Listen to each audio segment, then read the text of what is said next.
Fox Carolina First Alert Weather.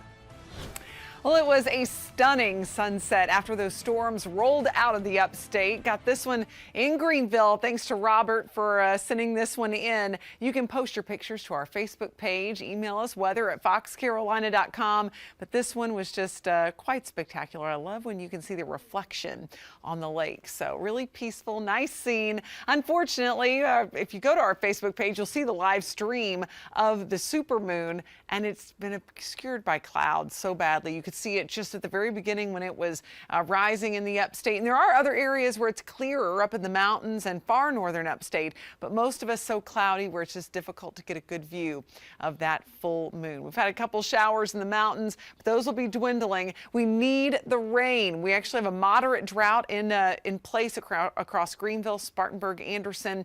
Up in the mountains, looking at a lesser drought. It's the level 1, but still just a sign that we are abnormally dry. Any of this storm activity that comes through is actually a good thing for us, but we just don't need to get the heavy lightning and the intense wind. And we certainly saw our share of thunder, or saw our share of lightning, heard a lot of thunder today. So here's a look at the rest of tonight. Notice we'll have partly cloudy skies, and then we'll start Thursday with just a few clouds and some peaks of sun.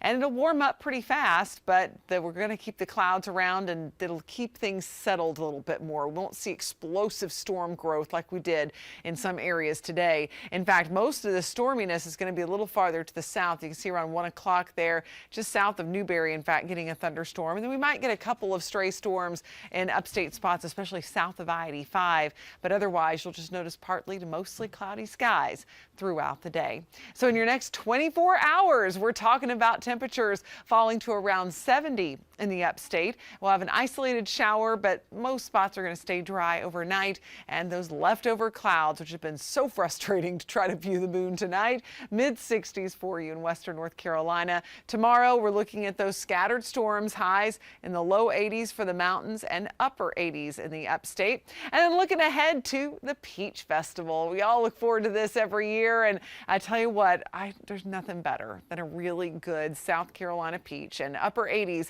will be in store on Sunday, mid 80s on Saturday. So it'll be warm, a little less hot than typical for this time of year, and about a 30% chance of rain both days. So no reason to not go out. Just keep your eye to the skies. Those storms may bubble up in the afternoon over you. As we go into the rest of the forecast, notice there's not a whole lot of difference between our days. Friday has a slightly lower rain chance, but otherwise 30% really is the rule through Monday, and then we'll up it to 40% by Tuesday and Wednesday. In the mountains, watch for those afternoon pop-up storms, less numerous than what we experienced today, and we'll continue that into this weekend. Be sure to check in on The Morning News from 4:30 to 10 a.m. for the latest on your forecast as you get your day started.